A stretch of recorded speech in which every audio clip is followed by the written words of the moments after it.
profesor Claudio Chávez con ese zapucay. Comenzamos, bien federal, profe. Muchísimas gracias a todos los que están presentes hoy nuevamente para continuar con este ciclo de charlas de nuestra escuela, Historia de Pensamiento Político Argentino. Hoy vamos a hacer el segundo módulo, que es el rol del granero del mundo en el concierto de naciones. Bueno, ojalá lo disfruten tanto como nosotros. Seguramente va a ser una tarde muy rica como fue en la anterior. Así que bueno, le doy la palabra a Seba Pareja por si hay algún nuevo integrante que se ha sumado hoy para que lo presente al profesor. Gracias, Seba Pareja. Bueno, buenas tardes a todos. Claudio, buenas tardes, gracias nuevamente por participar de este ciclo de charlas. Bienvenido también a todo el auditorio, bienvenido a la Escuela de Formación, Debate y Análisis Político. En la anterior, el anterior martes habíamos dado todo el currículum de Claudio, toda la experiencia que ha tenido Claudio en su trayectoria. Me voy a remitir, para quienes no lo escucharon, a lo que creo más importante, para no entrar en detalles y poder abordar el tema del día de hoy, si Claudio, claro, me lo permite, que imagino que sí, conociendo su forma de pensar. Claudio es profesor de Historia y licenciado en Gestión Educativa, es director de escuela secundaria, es autor de más de 8 obras literarias, es autor también de 4 obras teatrales, y actualmente columnista en Infobae, en Perfil y en La Prensa. Dicho esto y hecha la presentación, al resto del auditorio, como hicimos la vez pasada, les pido que me hagan llegar las preguntas que quieren hacerle al profesor Chávez al finalizar su exposición por el chat privado del Zoom. Yo voy tomando nota, voy tratando de darle forma a esas preguntas que muchas veces son coincidentes, y al final de la exposición de Claudio, de aproximadamente 40, 50 minutos de exposición, vamos a entrar en unos 30 minutos más por lo menos de preguntas y respuestas. Dicho esto, bienvenidos, y Claudio, la palabra es tuya. Estás con el volumen, estás con el audio cerrado. Estoy con el audio cerrado. Perfecto. Lo había abierto, pero se ve que se cerró. Se escucha bien ahora, ¿verdad? Muy bien. Perfecto, perfecto. Perfecto. Buenas noches a todos. Hoy vamos a ver, como decía Miriam y Sebastián, el ciclo que va desde 1861 a 1930 y que en general la historiografía argentina, en general casi todas las corrientes historiográficas coinciden en presentar una característica de este modelo de país, lo que se denominó el granero del mundo, por un lado, la Argentina vinculada al mercado mundial, la Argentina vinculada a Europa, bueno, la Argentina productora de alimentos para el mundo. En este caso el mundo sería, en este periodo, y fundamentalmente Inglaterra.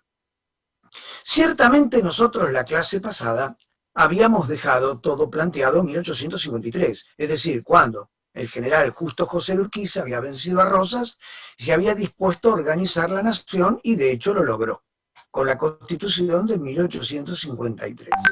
Pero ahí surgió un problemita que no lo voy a desarrollar porque no me lleva tiempo, y es que porque no tengo tiempo, mejor dicho, y es que la provincia de Buenos Aires no aceptó el Congreso Constituyente de Santa Fe, no lo aceptó, por lo tanto no participó. La Constitución se redactó, el primer presidente fue Urquiza, la capital fue Paraná, y Buenos Aires se mantuvo fuera de la nación. En algún momento hubo una cierta presión en Buenos Aires para constituirse Buenos Aires como un país independiente, pero esas voces díscolas se logró que en Buenos Aires se acallaran. Finalmente, en un nuevo enfrentamiento, que fue la batalla de Pavón, en septiembre del año 1861, la provincia de Buenos Aires triunfa sobre la nación. En ese caso el presidente ya no era Urquiza, era Derqui, un hombre que expresaba al federalismo cordobés, y cayó el gobierno nacional. Me refiero al gobierno de Derqui y Pedernera, en la batalla de Pavón. A partir de ese momento, el país mantiene la Constitución del 53, reformada por Buenos Aires, reformas que fueron aceptadas por el Congreso de la Nación, de modo que no fueron impuestas. Se aceptaron las reformas constitucionales que Buenos Aires introduce y se elige un nuevo presidente. Todo esto yo lo cuento muy rápido, pero fueron años muy fatigosos y con pequeños detalles que no hacen a esta charla. Lo cierto que constituido ahora sí la nación, en torno a la provincia de Buenos Aires y concretamente en torno a la figura de Bartolomé Mitre, que asume como presidente en el año 1862, ya el país queda organizado y ya no tenemos capital, pero sí tenemos un presidente porteño. Es la figura de Mitre y del partido de Mitre, que se conocía con el nombre de Partido Nacionalista, nada que ver con la idea del nacionalismo del siglo XX.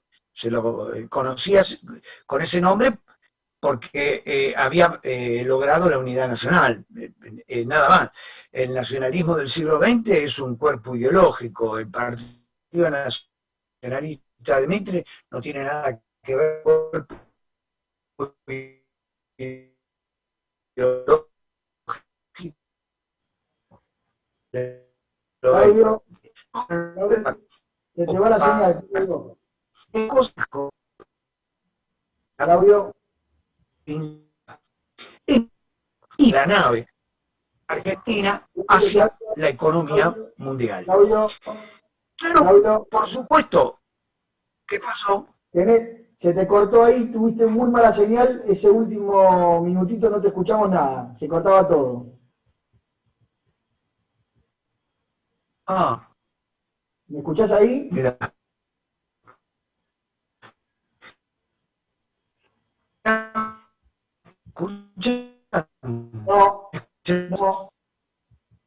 No.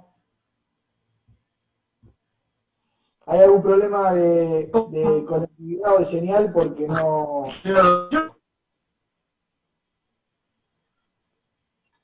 ¿Querés probar quitándote la imagen, que capaz que eso genera la posibilidad de que el audio salga mejor y aunque no te vemos, te escuchamos?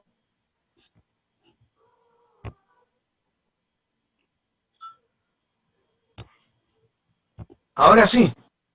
Ahora sí.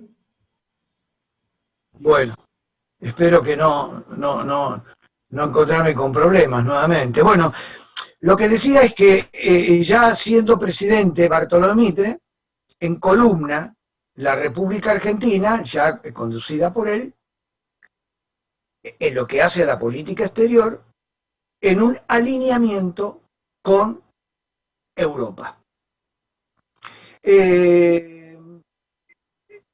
Digamos, hoy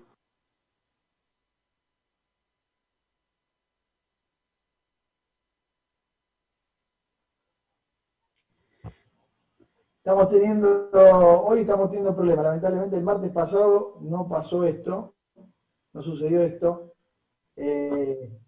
Claudio. Sí, no se me escuchaba, a ver.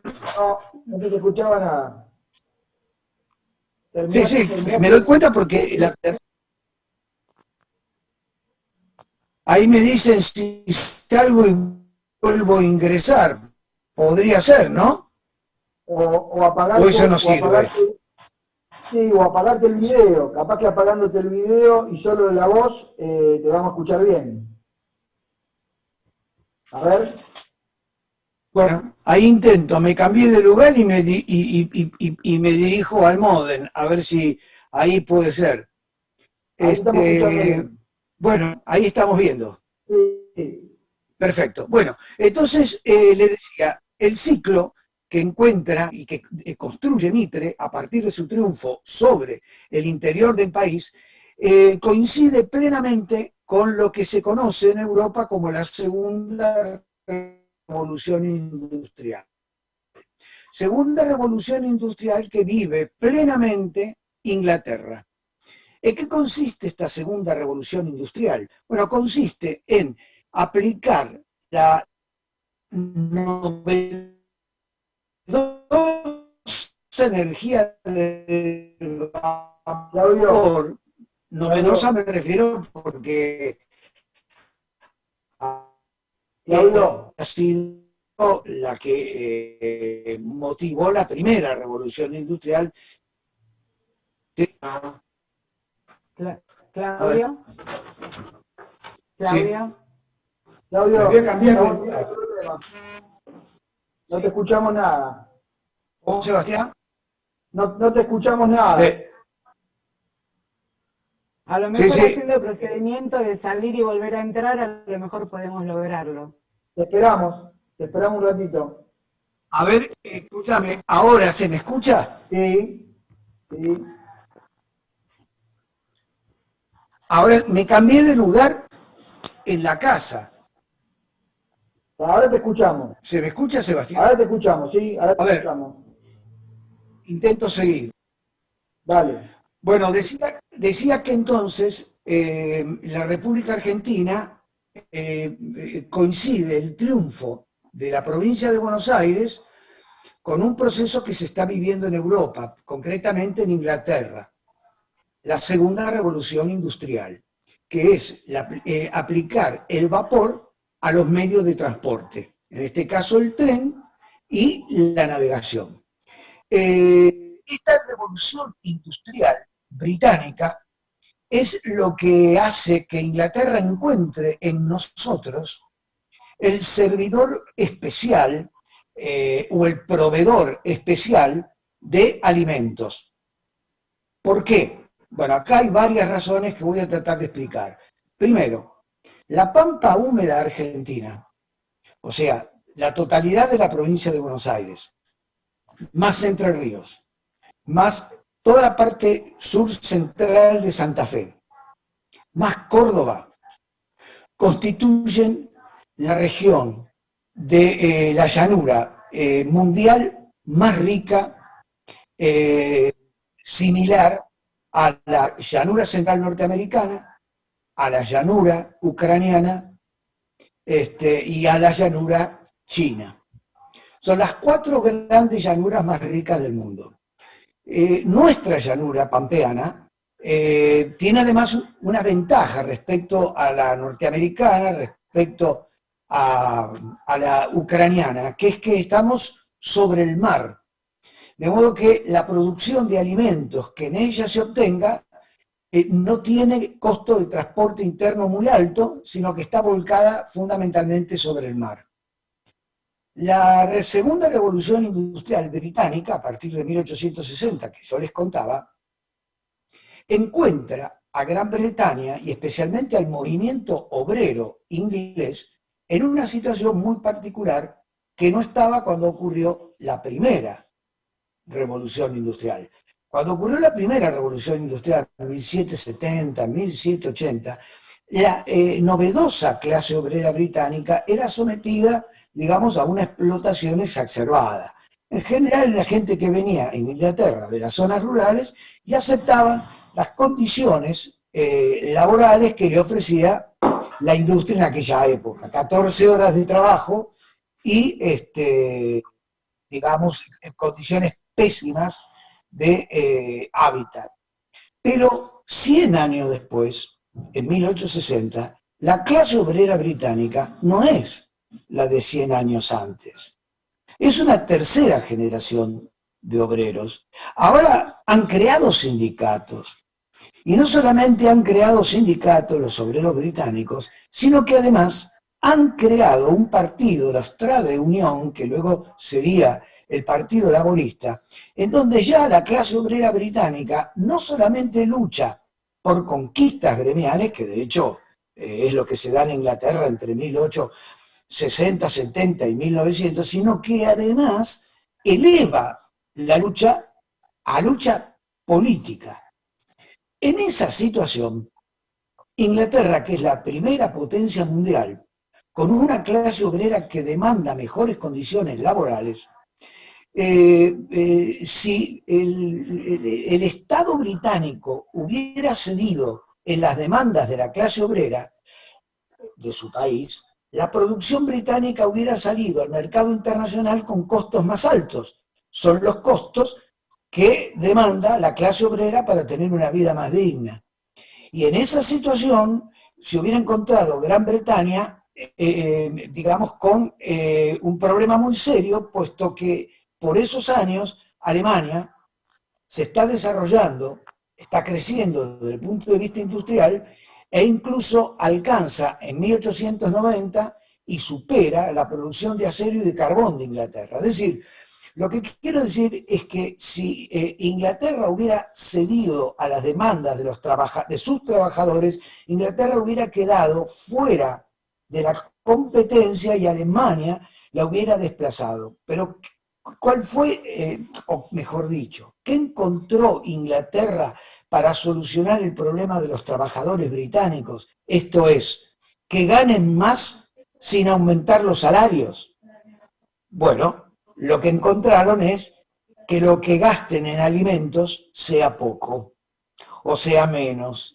Y la manera de gastar menos en alimentos es que la República Argentina, que produce alimentos muy baratos, se transforme en el proveedor esencial para que los ingleses, para que Inglaterra pueda, y la clase trabajadora y la clase media británica pueda consumir alimentos más baratos. Y de esa manera mantenerse Inglaterra de manera competitiva en el mercado mundial.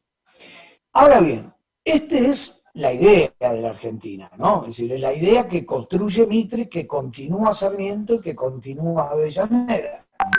Cuando hablo de esto, hablo de los presidentes que van sucediéndolo a Mitre. Es decir, ninguno de estos hombres, que entre sí tienen serios problemas políticos, pero a ninguno de estos hombres se le ocurre alterar el modelo. ¿Qué sería alterar el modelo? Sería correrse o correr a la Argentina de ser un país agroexportador, sacarlo de ese lugar. A ninguno se le ocurre. Muy por el contrario, todos los presidentes que se suceden después de Mitre, repito, Sarmiento, Avellaneda, Roca, Juárez Celman, Sáenz Peña, Uriburu, Roca nuevamente, Figueroa, Quintana y Figueroa Alcorta, Roque Cespeña, Hipólito Yrigoyen, Marcelo T. de Alvear y nuevamente Hipólito Yrigoyen, todos partidos distintos, como ustedes verán. Hay mitrismo, hay roquismo, hay radicalismo, y dentro del radicalismo está la otra cara del radicalismo, que sería el radicalismo alvearista. A pesar de todas estas diferencias políticas, que son profundas y que han llevado a la Argentina en aquellos años a serios enfrentamientos, sin embargo, había algo que no se tocaba. Y lo que no se tocaba era ese modelo. ¿Cuáles son los pilares fundamentales de ese modelo? Bueno, vamos por orden. Primero, si la República Argentina se transforma en un país agroexportador, la que Argentina debe solucionar es la posibilidad de aumentar año a año la producción exportable. O sea, nosotros tenemos que aumentar las exportaciones. Están en condiciones Europa de comprarnos, pero lo que nosotros debemos hacer es aumentar las exportaciones. ¿Cómo se hace para aumentar las exportaciones? Bueno, un primer tema a resolver es que las tierras más fértiles no están en posesión de hombres con, digamos, una idea de trabajo y de producción. Las tierras están en manos de gran parte, es decir, la mitad de la provincia de Buenos Aires, ¿no? La mitad de la provincia de Buenos Aires. El sur de Córdoba, el sur de San Luis y el sur de Mendoza viven un perpetuo conflicto con los grupos indígenas, conocidos genéricamente como mapuches, que en realidad no es una etnia pura de mapuches, sino que el jefe de estos indígenas, que es Cafulcurá, que ha llegado a nuestro país en 1833-34, ha logrado constituir una confederación indígena en donde se encuentran un montón de indios que genéricamente llamamos Pampa, pero que no son solo mapuches. Mapuches son los que conducen Calfucurá, pero hay un montón de otros indígenas que son sometidos por Calfucurá y actúan en consecuencia, digamos, lo que se conoce con el nombre de malones. Atacan, o sea, el problema no es solamente la tierra que ellos ocupan y que naturalmente no trabajan en función de la idea del país agroexportador, no, ellos no tienen esa concepción. No solamente esas tierras están fuera del circuito productivo, sino que los malones lo que hacen es atacar estancias, atacar pueblos de manera permanente y sistemática. Entonces ese problema hay que resolverlo. Hay que resolverlo. Hubo varios intentos de resolución del problema indígena, que daría para varias clases, pero lo hubo a lo largo de toda la historia de nuestro país. Pero nosotros estamos en el periodo de 1861-1930, y en este ciclo hubo dos intentos de solución. Uno fracasó y el otro se logró. Uno es el que pensó Adolfo Alsina. Adolfo Alsina es un hombre que sale del partido de Mitre, pero que luego funda el Partido Autonomista de Buenos Aires. Y bueno, Adolfo Alsina, por supuesto, que tiene la idea de ver si se puede solucionar el problema indígena, y plantea un proyecto, tiene un proyecto, lo que se conoce el nombre del proyecto Alsina. Era cavar una enorme zanja de 3 metros de ancho por 2 metros de profundidad, de 700 kilómetros, que recorriera aproximadamente desde 3 arroyos hasta Pergamino, esta zanja que comenzó a construirse. La idea era a 50 kilómetros de la zanja hacia el desierto, o sea, hacia las zonas en posesión de los indios, a 50 kilómetros establecer una línea de fuertes y fortines, y entre los fuertes y fortines y la zanja quedaba una franja de 50 kilómetros por 700 kilómetros de largo, la idea, y ahí colonizar, y luego ir avanzando lentamente con los fuertes y fortines, sobre el desierto, lentamente, imperceptiblemente. Supuestamente para Alsina iba a ser imperceptiblemente. Alsina recaba opinión, como le pide al comandante militar, al frente de la comandancia de Río Cuarto, en el sur de Córdoba, que era en ese momento Roca, le pide opinión, ¿no? Es decir, ¿qué opina Roca sobre este proyecto? Y Roca da a conocer su opinión, le dice que la verdad que le va a ir mal, va a fracasar ese proyecto por varias razones. Primero, los indios leen los diarios de Buenos Aires. Los indios están al tanto de lo que aprueba el Parlamento, están al tanto de lo que se discute en Buenos Aires, no son tontos. Los indios saben que es un avance lento, pero es inexorable, de modo que los indios, le dice Roca, en algún momento se van a defender. Se van a defender los indios, y nosotros, ¿qué vamos a hacer? Estamos en Fuertes y Fortines, a 50 kilómetros de la zanja, tenemos a hombres perdidos allá, metidos en el medio del desierto, en esos Fuertes y Fortines, que es una pérdida de tiempo, ocio, vagancia. La verdad que sobre los indios no hay que tener un proyecto defensivo, le dice Roca. Ese es un proyecto defensivo. Lo que hay que hacer es un proyecto ofensivo, le dice Roca, ¿no?, a Alsina, como el que hizo Juan Manuel de Rosas en 1833. Bueno, ahí el debate se termina porque Alsina lo escuchó, Roca hizo público su idea, pero Alsina llevó adelante lo suyo y fracasó, porque los indios produjeron un malón formidable, el malón más importante de la historia de nuestro país, como respuesta al proyecto de Alsina, en donde atacaron las ciudades de Azul, Palqué, Tandil, Olavarría, arriba de los 500 muertos en estas ciudades, y arriaron más de 100.000 cabezas de ganado. Era evidente que el proyecto de Alsina estaba mostrando el fracaso, porque no había podido frenar el avance indígena. Y dio también el hecho de que Alsina, en diciembre de 1877, muriera. En consecuencia, el presidente Avellaneda, como Roca era el que había desafiado a Alsina, o en tal caso no había estado de acuerdo con ese proyecto, lo convoca al Ministerio de Guerra a Roca, y Roca elabora su proyecto y manda una ley al Parlamento, la ley 972, se discute en el Parlamento y se inicia la campaña del desierto. Lo que quiere decir es que la campaña del desierto de Roca, que tiene mala prensa en sectores de la historiografía y de la política argentina, fue una decisión aprobada por el Parlamento argentino que llevó adelante Roca. Bueno, no me voy a meter más en detalles con la campaña del desierto porque si no me llevaría esto mucho tiempo. Después si hay alguna pregunta yo la puedo contestar. Ese tema se solucionó, los indígenas fueron expulsados al sur del Río Negro y se incorpora en 2 o 3 meses que dura la campaña del desierto 60 millones de hectáreas a la producción de las tierras más ricas, no solo del país, de las tierras más ricas del mundo, como yo les había dicho hoy al comienzo.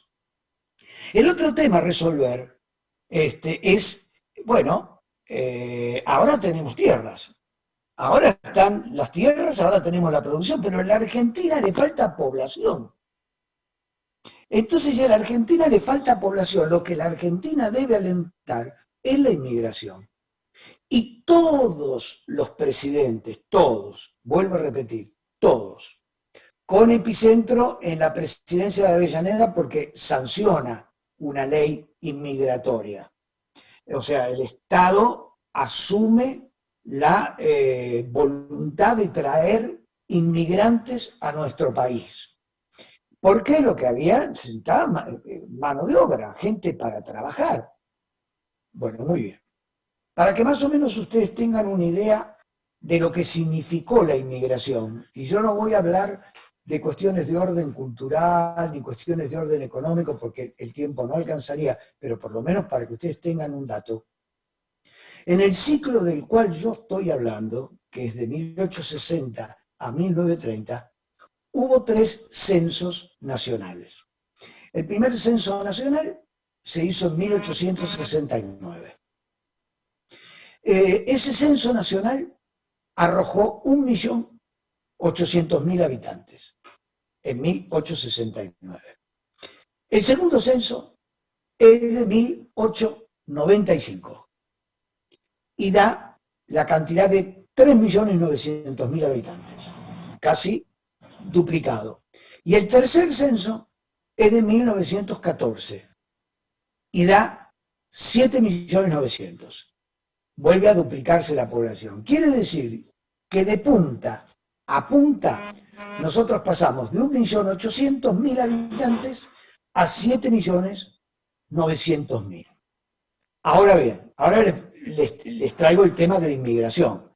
En este ciclo llegaron a nuestro país 6 millones de inmigrantes, quedándose de manera definitiva 3 millones entre nosotros. Si ustedes toman los datos que yo les acabo de dar, de 1.800.000 a 7.900.000, tenemos, dichos así crudamente, aunque no tiene por qué cumplirse tal cual lo digo, por algunos detalles que voy a dar, lo cierto es que el 50% de la población argentina es de origen inmigratorio, en el ciclo. Pero también es relativo, porque los censados en 1914 quedaban 7.900.000, muchos de ellos son hijos de inmigrantes, lo cual hace que el peso de la inmigración en nuestro país sea mucho más fuerte que el dato frío de los 3 millones de los cuales yo les estoy diciendo. Los otros 3 millones son trabajadores golondrinas, vienen a la Argentina, trabajan bajo aquella famosa frase de esos años, hacer la América, y vuelven a su país. La Argentina era un país que pagaba salarios muy altos, por lo tanto era un atractivo muy grande para los trabajadores europeos, especialmente de aquellos países más postergados como era Italia, como era España.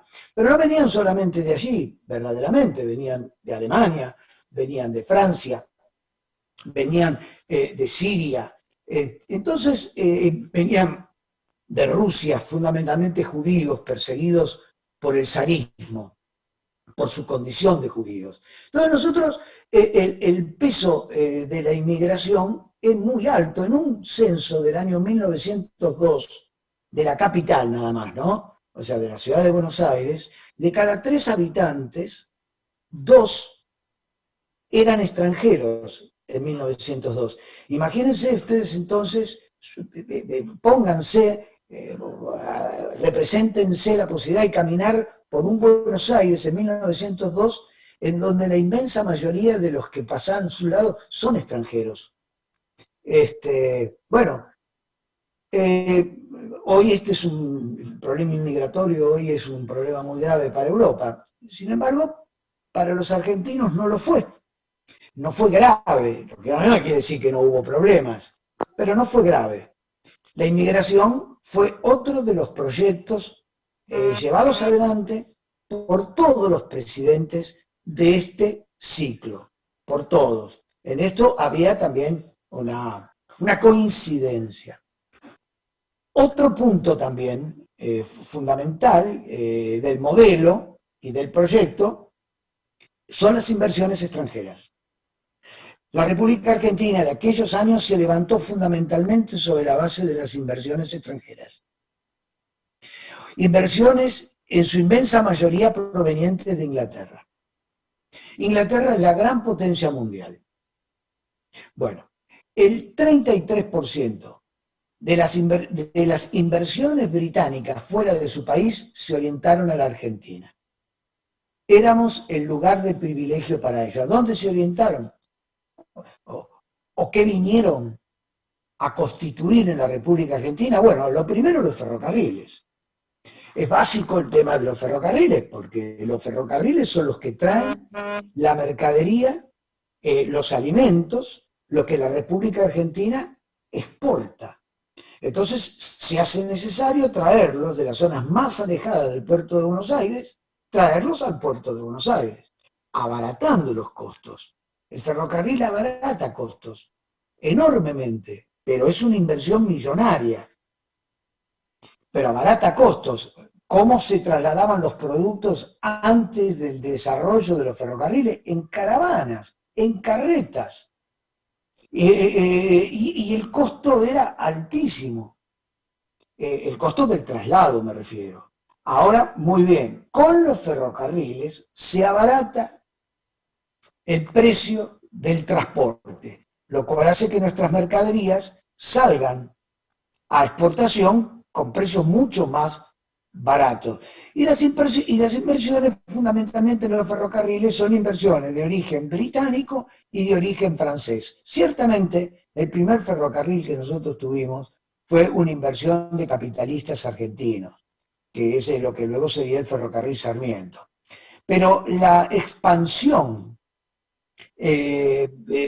sideral de las vías férreas en nuestro país, hasta alcanzar casi los 35.000 kilómetros, se hizo sobre la base de las inversiones extranjeras, fundamentalmente británicas. Otro tema que se constituyó en el ciclo, y esto, insisto, ¿no? Los distintos presidentes, son las inversiones en frigoríficos. ¿Por qué? Bueno, acá necesito hacer algunas aclaraciones. El ciclo de la Argentina de 1860 a 1930, lo que nosotros exportamos va variando con el tiempo. Apenas comienza 1860, lo que exportamos, seguimos exportando todavía, es charqui o carne salada. Exportamos también lana y exportamos también cuero. El charqui que exportamos ya en 1865-66 ya deja de ser negocio porque el charqui es para los esclavos. Y la revolución, la guerra civil norteamericana termina con la esclavitud, quedando solo algunos sectores esclavos en América Central. Entonces el negocio de la salazón de carne ya pierde valor. sí crece la exportación de lana y continúa la exportación de cuero. Pero ¿qué se incorpora? Se incorpora a raíz de un descubrimiento de tecnología francesa, el congelamiento de la carne. Entonces, primero se congela la carne, la primera tecnología es el congelamiento de la carne, la segunda es el enfriamiento de la carne. Entonces, a partir de ahí incorporamos un nuevo producto de exportación, que es la carne. Claro, usted me dirá, pero antes exportábamos charqui, sí, pero el charqui no requería de razas bovinas de alta performance. Era la vaquita criolla con cornamenta y que le contaba las costillas. Ahora, si nosotros vamos a exportar carne congelada y luego enfriada, necesitamos mejorar la raza, y eso es lo que ocurre. Se mejora la raza, se traen, se hacen inversiones, sectores ganaderos de la provincia de Buenos Aires hacen inversiones, traen toros, de las razas que producen las carnes más deliciosas, como el Yorto, la Hereford, la Verdin Angus, y ya el campo argentino, que ha sido incorporado luego de la campaña del desierto, ya presenta otro panorama. Entonces ya seguimos exportando cuero, ahora con la cría de carne de altísima calidad. Las ovejas se van de la provincia de Buenos Aires, las mandan a la Patagonia, son enviadas a la Patagonia, y la provincia de Buenos Aires se llena de ganado vacuno. Hasta que en 1890, 1900, incorporamos lo que ya va a caracterizar fundamentalmente a la Argentina, que son los cereales, ¿no? Entonces, la Argentina continúa con el ciclo agroexportador y las inversiones extranjeras. De ahí las inversiones en los frigoríficos que yo le contaba, porque se trata también de exportar las carnes enfriadas o congeladas, y eso son inversiones británicas. Gran Bretaña no solamente invierte en esto, ferrocarriles y frigoríficos, sino que también invierten en préstito, dan préstito. Si el país crece de esta manera y los saldos exportables aumentan año a año, el país está en condiciones de darse ciertos lujos, por así decir. Y ciertos lujos es transformar a la ciudad de Buenos Aires de una aldehuela a la gran aldea. Entonces, bueno, aparece el tendido de tranvías en la ciudad, de la luz de la ciudad, creación de escuelas en el interior del país a partir de la sanción de la ley 1420, porque si en la época de la presidencia de Roca se sanciona la ley 1420 de enseñanza obligatoria primaria, si el gobierno nacional hace obligatorio la enseñanza primaria, el gobierno nacional se ve en la necesidad de crear escuelas primarias, ¿no? Primero los distritos nacionales, y luego a ayudar a algunas provincias a la construcción de las escuelas. Entonces, bueno, todo eso se hace con inversiones del Estado, pero gran parte de ellas con créditos y empréstitos tomados a Inglaterra. Al mismo tiempo que nosotros tenemos este modelo, no es que en el país industrias no existían, sí existían industrias que tendían a satisfacer el mercado interno. Nosotros no comprábamos todo a la manufactura británica, que de hecho con Inglaterra teníamos una economía complementaria. Esto es cierto, exportábamos alimentos e importábamos productos manufacturados, pero independientemente de esto, había industrias en nuestro país.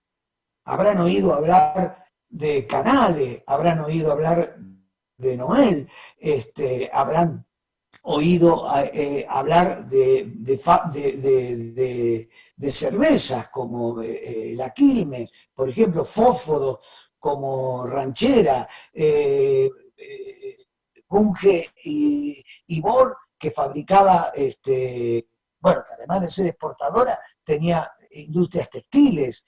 Habrán oído hablar de los talleres Bacena, en donde se produjo la Semana Trágica en 1919, que eran talleres metalúrgicos que fabricaban caño, en fin, había industrias también. Lo que pasa que la rueda fundamental de ese país era la generación de divisas a partir de la exportación de productos del agro. Y la industria del mercado interno, esta que les he nombrado y muchas más, tendrían a satisfacer las necesidades nuestras y a cubrir las necesidades nuestras que Inglaterra no cubría, o porque no le interesaba, o porque ya había industrias nuestras.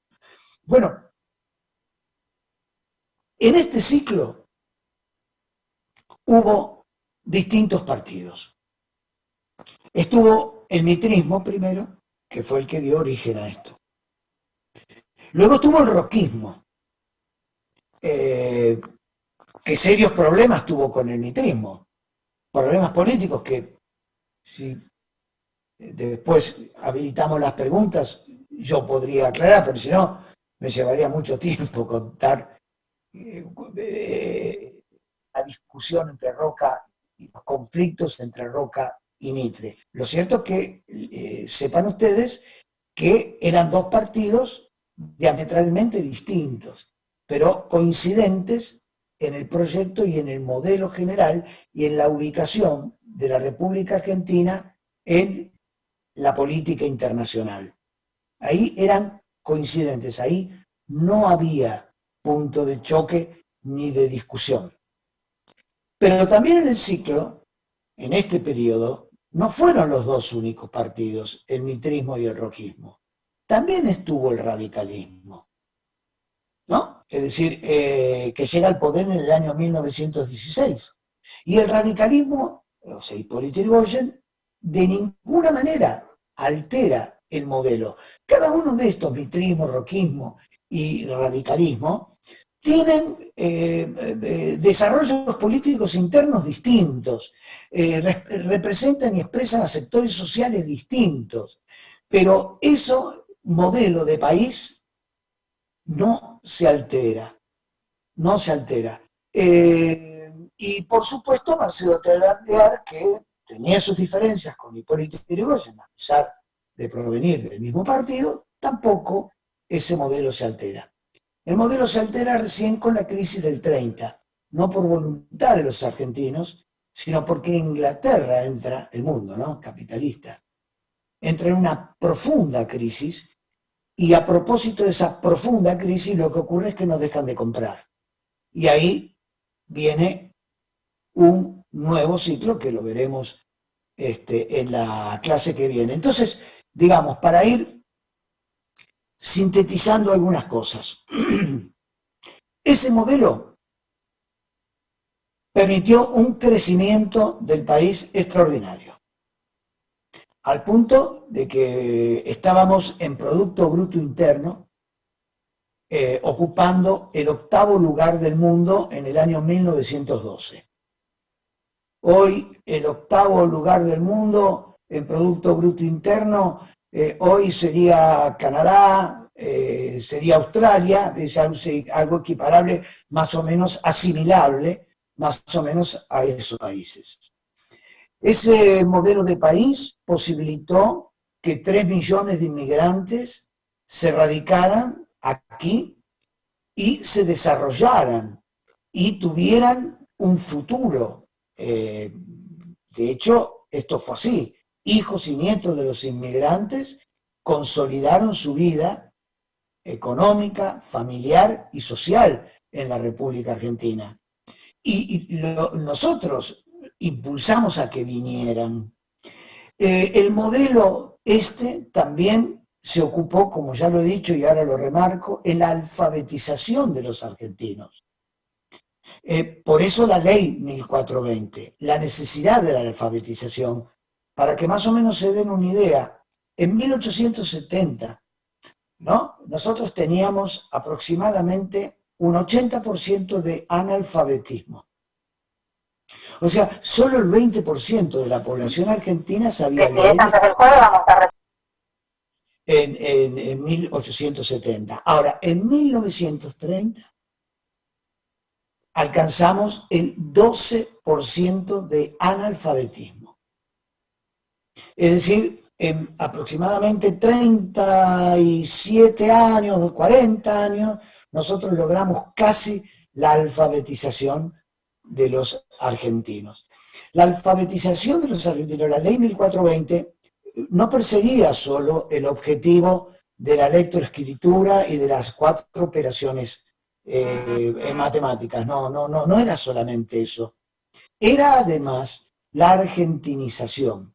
¿Por qué? Por el gran peso que la inmigración significaba en nuestro país. Entonces, de alguna manera, el himno, la historia, el lenguaje, las costumbres, nuestros próceres, de alguna manera debían entrar en el mundo de la inmigración. Y lo hace a través de los chicos. Porque los chicos cuando van a la escuela, ahí aprenden nuestra geografía, nuestra historia, nuestra simbología. Es la escuela de la simbología, los actos patrios del 9 de julio, del 25 de mayo y del 9 de julio, a partir del año 1890, se hacen en la Plaza de Mayo, y las escuelas deben concurrir, no todas naturalmente, pero una importante cantidad de escuelas deben concurrir. Hay fotos que revelan esos actos patrios de chicos con delantales blancos. Ahora, eso era porque se hacía necesario la argentinización de la inmigración, la incorporación, lo que dio en llamarse el crisol de razas. No era una Argentina como hoy impulsan algunos sectores políticos europeos de ya inventado multiculturalismo.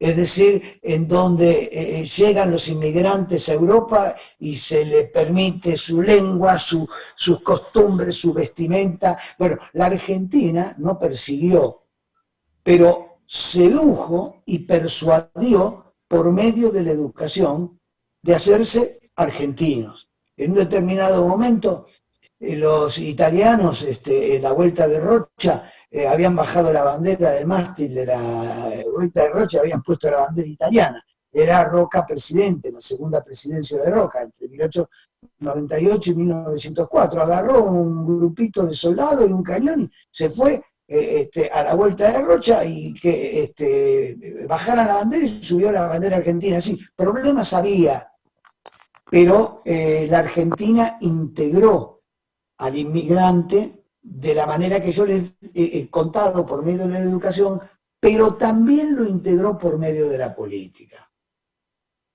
Porque el radicalismo... Claudio, sí. Vamos a te doy 5 minutos para ir cerrando, ¿te parece? Cierro con esto. Vale.